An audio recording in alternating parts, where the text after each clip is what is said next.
एक सवाल है, क्या ऐसा हो सकता है कि मतलब एकदम बढ़िया कंपनी हो जिसके सारे नंबर सही हों और उसका शेयर अचानक से बुरी तरह गिर जाए, और वजह उसकी अपनी कोई गलती भी ना हो।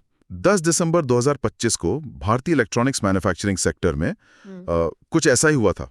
सेक्टर के लीडर डिक्सन टेक्नोलॉजीज का शेयर एक ही दिन में लगभग 9% गिर गया।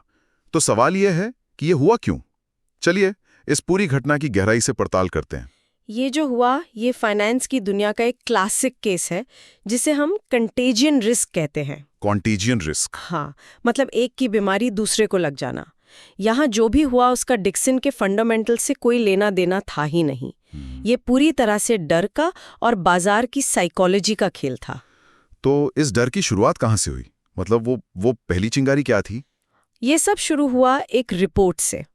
कोटक इंस्टीट्यूशनल इक्विटीज की एक फोरेंसिक रिपोर्ट आई थी। अच्छा। और वो रिपोर्ट थी इसी सेक्टर की एक दूसरी कंपनी केन्स टेक्नोलॉजी पर। Kaynes Technology, okay. मैंने कहीं कॉकरोच थियोरी के बारे में पढ़ा था। क्या यहाँ वही लागू हो रहा था? बिल्कुल। कॉकरोच थ्योरी का मतलब ही यही है कि अगर आपको किचन में एक कॉकरोच दिख जाए तो आप मान लेते हैं कि और भी छुपे होंगे। एग्जैक्टली। तो जब बाजार को केन्स में एक गड़बड़ी दिखी तो निवेशकों ने मान लिया कि पूरे सेक्टर में ही कुछ ना कुछ गड़बड़ होगी और वो पैसा निकालने लगे। तो केन्स पर इतने गंभीर आरोप क्या थे? रिपोर्ट में ऐसा क्या था जिससे बाजार इतना ज्यादा डर गया? उसमें मुख्य रूप से 3 बड़ी बातें थीं। पहली, रिलेटेड पार्टी ट्रांजैक्शंस में गड़बड़ी, मतलब अपनी ही सहायक कंपनियों के साथ लेन देन में हेरफेर। जी। दूसरा था किचन सिंकिंग जैसी बहुत ही अग्रेसिव अकाउंटिंग का इस्तेमाल, जिससे वो मुनाफे को बढ़ा चढ़ाकर दिखा रहे थे। और तीसरी, जो शायद सबसे खतरनाक बात थी, वो थी कंपनी की आकस्मिक देनदारियां, कंटिंजेंट लाइबिलिटीज। और वो कितनी थी? वो कंपनी की नेटवर्थ का लगभग 18% तक पहुंच गई थी। 18%? ओह, ये तो सच में एक बहुत बड़ा रेड फ्लैग है। ठीक है, तो केन्स की समस्या तो समझ में आती है, पर सवाल फिर वही है, इसका डिक्सन से क्या लेना देना? सीधा कोई लेना देना नहीं था, और यही तो बाजार की साइकोलॉजी को इतना दिलचस्प बनाता है। यहाँ 2 चीजें एक साथ काम कर रही थीं। पहली, जिसे हम कहते हैं गवर्नेंस टैक्स।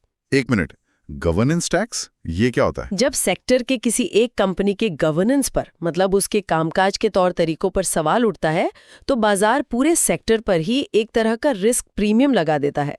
निवेशक ऊंचे वैल्यूएशन वाली सभी कंपनियों पर शक करने लगते हैं। और दूसरी वजह वो और भी ज्यादा प्रैक्टिकल थी। वो क्या थी?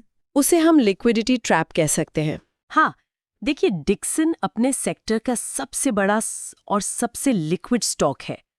मतलब उसे खरीदना बेचना बहुत आसान है। तो जब बड़े फंड मैनेजर्स को सेक्टर से निकलना होता है तो वो बेचते हैं जो आसानी से बिक जाए।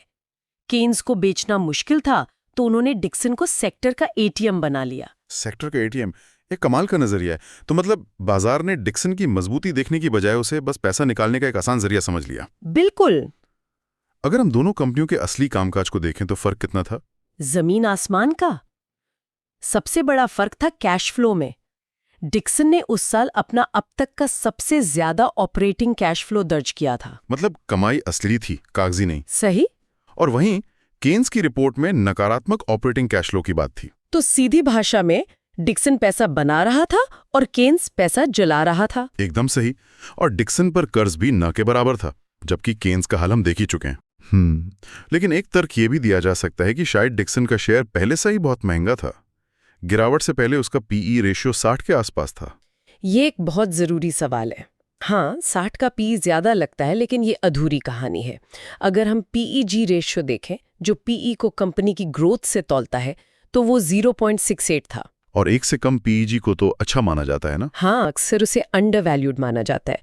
ये दिखाता है कि उसकी ऊंची कीमत उसकी तेज ग्रोथ के हिसाब से शायद जायज थी। तो कुल मिलाकर जो 10 दिसंबर को हुआ, वो गिरावट डिक्सन के फंडामेंटल्स की वजह से नहीं, बल्कि सिर्फ डर और एक तरह की मजबूरी की वजह से थी। बिल्कुल।